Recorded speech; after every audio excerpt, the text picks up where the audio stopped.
হ্যাঁ।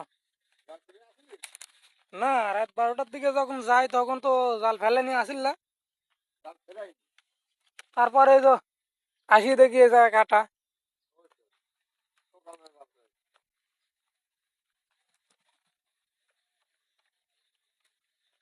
শ্বশুর মাছ মারতেছে, শ্বশুর একটা ভিডিও করি।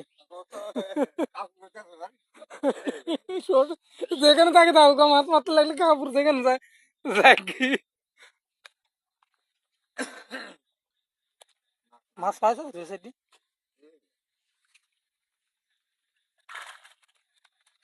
ভাগ করো, কে ভাগ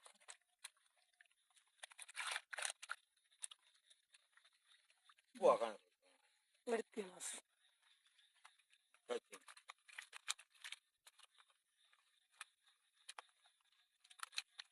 ভালো হয়েছে। সকাল থেকে কালকেরও আছে। এই তো আমার শ্বশুর খরা পাইতে বসে আছে। তো শ্বশুর কালকে থেকে মাছ মারতেছে, 2 দিন ধরে 1 পোয়া মাছ হয়েছে। তাহলে ভাই বলেন মাছ মারি কি